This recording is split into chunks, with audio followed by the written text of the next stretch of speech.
자의 동그레시 유지미냐 빼냐 특히 위에고 세야지 세야마지냐 주마르고 쪼다이나 먹회자베 나동안에 아니에 도대일래요 소마 비바레 아나나 가게 세야세야마냐 아띠기냐 시냐 아게게 다유지미냐 알로 뜻대사니요 통대사라도마 고생나펴 비행과로 짬 아차다와세자 우수아브라마 나고사다 바라빌레야바이신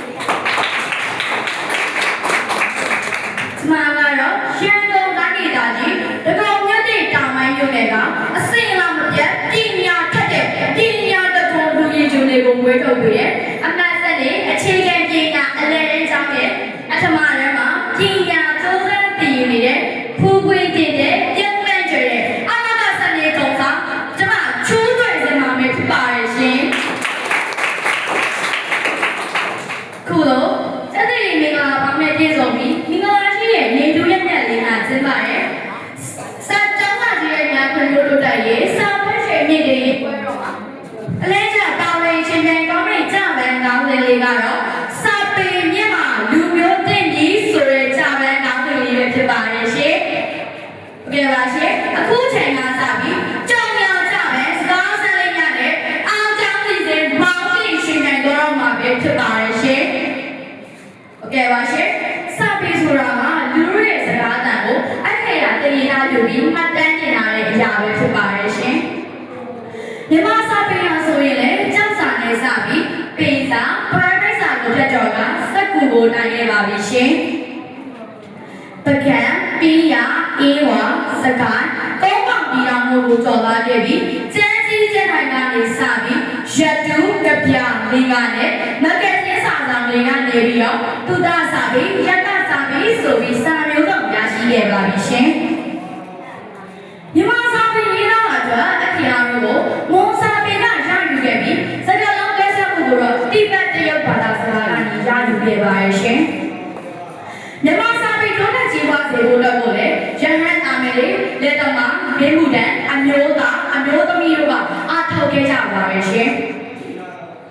စာပေဆိုတာဘဝရဲ့အရေးဖြစ်တာကြောင့်စာပေနဲ့လူဘဝခွဲခြားလို့မရပါဘူးရှင်။လူဘဝရဲ့မိတ်ဆွေစစ်ဟာစာအုပ်တွေသာဖြစ်ပါရဲ့ရှင်။ဒါကြောင့်မိတ်ဆွေစစ်မိတ်ဆွေနာကိုဘဝနဲ့လည်းရှာလို့မလိုတော့ဘူးရှင်။အိမ်မှာရှိတဲ့စာကျောင်းမှာရှိတဲ့စာတွေကနေရာဆွေကောင်းတွေပဲဖြစ်ပါရဲ့ရှင်။ဘလို့စာအုပ်မျိုးကိုပဲဖတ်ဖတ်အတွေ့အကြုံဘဝကူလာကတော့တိုးပွားလာမှာလားဖြစ်ပါရဲ့ရှင်။လောကတာဝါပြောကစမ်းစာတည်ရတတ်အောင်တင်လို့ပေါ်လွင်မပြူကောင်းရာတူရဲ့ကောင်းမှုမြတ်တို့ကောင်းအောင်ကျိုးရဲ့ကောင်းကျိုးကိုနိုင်တည်စေနေလို့ဆိုတာပါရဲ့ရှင်မြမစာပေလောကမှာလည်းစာအုပ်စာပေလူမိတ်ဆွေအလိမ္မာစာမရှိဆိုပြီးတော့လည်းဆိုလို့ရှိပါရဲ့ရှင်တတိယစာတရံဖတ်တာချင်းကတကိနောက်ကြရဲလို့ဆိုကြပါသေးရဲ့ရှင်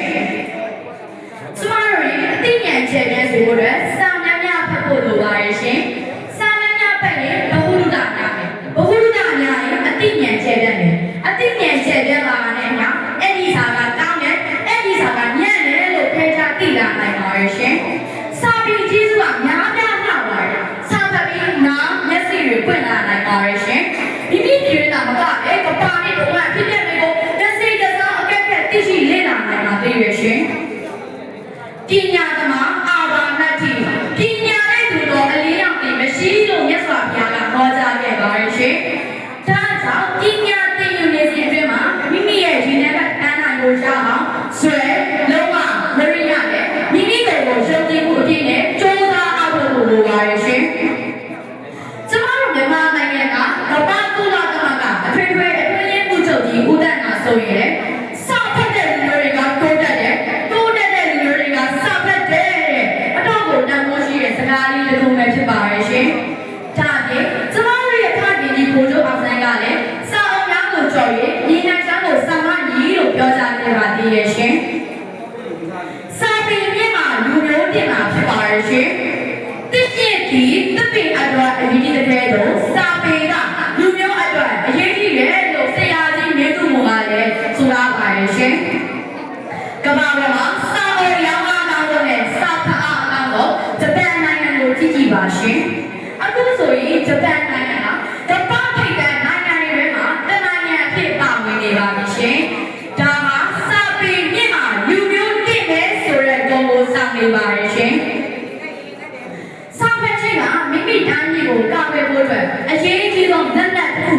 ပါတယ်ရှင်။အဲ့ဒီလိုစာဖတ်ဖို့အတွက်အကောင်းဆုံးနေရာကတော့စာကြည့်လိုက်ပဲဖြစ်ပါတယ်ရှင်။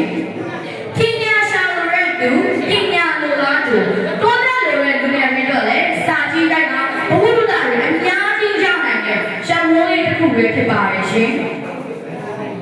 ဒါပေမဲ့အခုကိလူငယ်တွေကဗီဒီယိုဂိမ်းစားခြင်း TV ကြည့်ရခြင်း social media သုံးရခြင်းတို့ကိုစာအုပ်တစ်အုပ်ကိုဖတ်ရှုရတာချက်ပို့ပြီးတော့မျက်သက်ကုန်ပြီးလာနေကြပါရဲ့ရှင်။ဒါကြောင့်စာဖတ်ရှင်မြင့်တင်ဖို့အတွက်ကို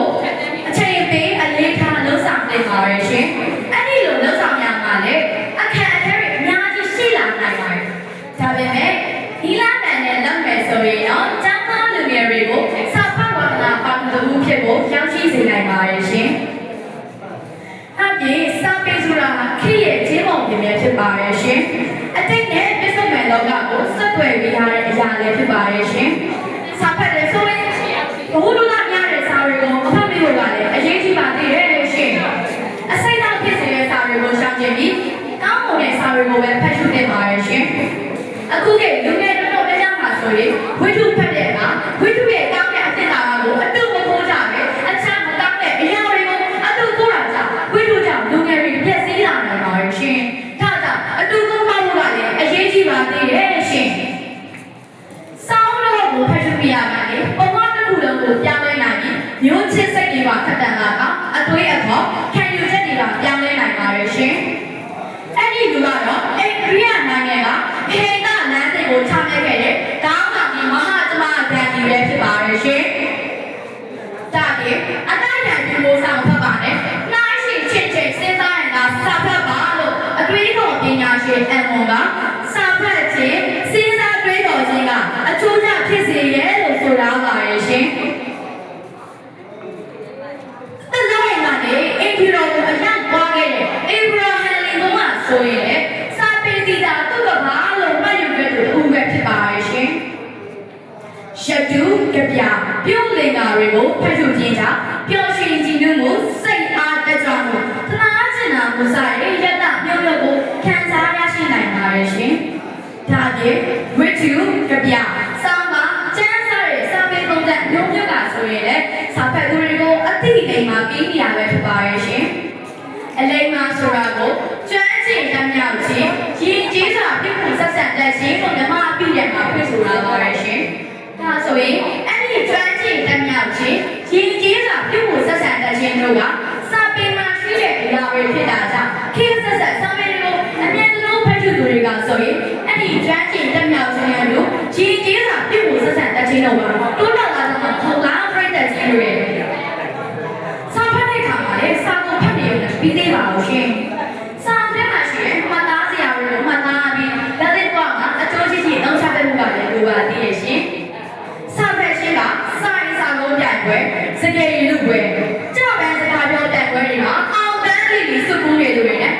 အတွေ့အကြုံအခုလူကကျွဲဝသူတွေရဲ့ထင်ရှားတဲ့အကျိုးကျေးဇူးတွေပေါ့ရှင်။ပညာမရှိသူကအချင်းရှိတော့လေအသိမရှိနိုင်ပါဘူးရှင်။ပညာမရှိသူကိုနိဗ္ဗာန်တရားဟောကြားနေရရင်လေကျွဲလာဆောင်ပြီးကြီးနားစာပတ်ဆိုလို့အရာမရနိုင်ဘူးလို့နားလဲပါရဲ့ရှင်။ဒါပြင်စာဖတ်သူတွေတွေ့ရရင်စာဖတ်သူတွေတုံ့ပြန်မှုရနေတယ်လို့လူလူကလည်းဆိုရပါရဲ့ရှင်။ကြပြလေးတော့ပြပြစီပါရဲ့ရှင်။စာပေကျေးဇူးတော်ဝဲသူကိုချီးကျူးဖွင့်အောင်စာပြည့်တော်လဲစောင့်နေနိုင်တော့ပါလို့စာပေရဲ့သုံးစိတ်ကလေးကိုချီးမွမ်းပြီးကျမရဲ့စာပေမြင့်မှာလူမျိုးတည်ပြီးဆိုတဲ့ကြောက်တဲ့လေးကိုဒီလုံးချက်လိုက်ရပါရဲ့ရှင်။